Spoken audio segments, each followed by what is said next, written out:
Határ immersin it yellow in the lines sy'n ceol sy'n gaelig y frosnachig. Ac yn ei ffapus yn gariri yn dri yr earth. A mae eisiau, yn y Inverness, eich ffapus nos so'n digon rawn sy'ch chi giennu.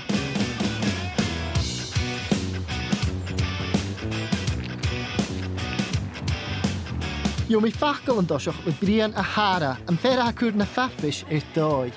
Sy'n mi'n chi yn dosioch di ham nos Well, sé fear persúr son miongchanin alabis is Celtic agus ha tachast an seo an Eden Court noch agus ha duineaging sein sa Gaelic, sa Gaelge, alabis, Cymrish agus Bretainish. Is a bit oversach ma agus hulle shore sa ceol an cúideoch. Gmat lachfern an biachsa agus mar a húsmi seo chiad turas a hasin a géanú seo. Agus hasin an dóchas gan biaching an afliana agus I fás na smó agus an an Davíle sa dich bí an farpis pan-European aging an seo an an Inverness. Is ha oversach ma agus hasin an dóchas gan séid cúsin go ma an och. Agus seo cólan as a Chymru, Yucatan. Dyna bech gan a hacasan mae yw'n farpisin agus a fi sein sa chanan ach a hyn. Canu Gymraeg yn gwbl naturiol I ni. Dwi'n meddwl da fwy o benderfyniad I ni actually canu mewn Saesneg, really. So, iaith gyntaf Di Gymraeg, so penderfyniad fysa canu mewn unrhyw iaith arall, really. Ti'n meddwl, di canu Di iaith gyntaf a gefyd yn Nghymru, fatha sut ti'n canu Saesneg, sy'n bobl yn meddwl, pan bwn sydyn iawn, da chi canu Saesneg, mae'n chdi bach selot o beth I wneud, really. Ti'n bod o? Dwi'n meddwl bod cystadlaeth yn esgus da I bobl dod at gilydd a creu bandiau yn ei eithaf yma. Maen nhw'n marw allan, a felly dwi'n meddwl bod unrhyw esgus I bandiau dod at gilydd a gigio a chwarae. Dwi'n meddwl bod yna'n beth iach i'r ieithydd. Fes gyma hwyl y dynia, sinio o'i gloi. Agus ha bech gan gylior i'r nication sy'n eger carriage rwydd I mach galen pan y hol yn Gaelig o'i poloi. Mis menig gyfel dynia awn ha ysgrifig sy'n janaf stw an sa Gaelig ac mae'r ystrig eisiau yn triplet a haid y dynia haniel yn twyfus misniach achga agus haid ffeimach barach brosnach I. Rwydig yn mar sio ma a gyrach mar farst dyn hwyl y cael a haid I. Ffeimi brosnach a gyfi awn Dogúine ága agus féimi na duine ha cúr dói tachartas an mar seo féimi I bhí a gamas chaningsa gon féimi I bhí a gamas gúsónachte na duine ága a mis muine go bhí magaríú na bíagéad is nácha a tóir seacha ticketsin suúr san asci do na scólan ó na collegein agus na scóiltin an an Inverness agus na duine ag sol mar ostig rudig mar a mi cinse go bhí uí ag duine.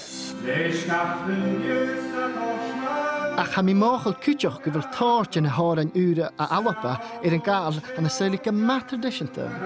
Mis vind ik Celtic zijn het een traditionte ha gan skriu zijn het tradition honumse zijn het tradition han gide brige zijn het tradition han fiona cwtioch agus nun act maar ik ben nog heel traditionte se oipoloi agus wel ha gevien hin Karst is so like a mahar who dirachas na chwarpish. Shirut kama urstach han an a dai kutjoch orig jo oren uru ast na chwarpish in kutjoch nach virgerins isakat gevet na hour na in skriek maar a bag ar chwarpish haun. Hey machine gaan an hastud nui gene ha hier te richtet vlien. Isakat gaan hele dal de waarshin maar a hilshin ulig ha sminnig meen maar gaintje vunjes in Lín is a bheith sin béo. Hanna cólan in na háran achcha a gáil agus atsa hasisiú fér san na bríhuin súr déchart drú sin bach géisteach. Stalam na Cymrish. Ulig léir in darút dáoran so wat magaríú. Wel, fengera haipano. Van mírvolach, waar geláitser agus waar gaarlik láitser agus síimplé. Ach sawn ag na bríhuin a ha an fachgol ma dhéirich. Ranio ddefol. We're going to welcome them on stage. Well done, folks. Ranio ddefol, cólan a blaenau ffystyniog sa Chymru, sydd yn yw'n is oegis yn arbys.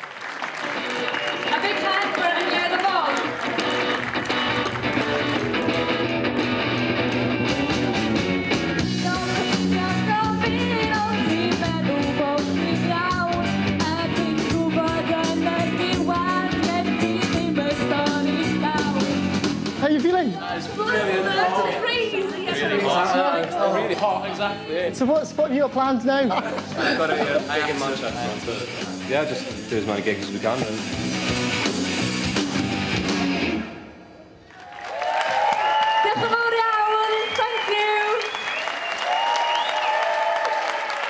Wel, halfa i'n le iddi fi acyn yn y hio yn y gyrnes ag nos ŵr. Jiffer cholen fo jiffer atchyn, siens na can yn ac y hyn, sna steil yn ac y hyn. Ach, ag jiddig y la, fwynig na orcri. Chan i'n leisgal each ac y wynestydd. Siwa tiw.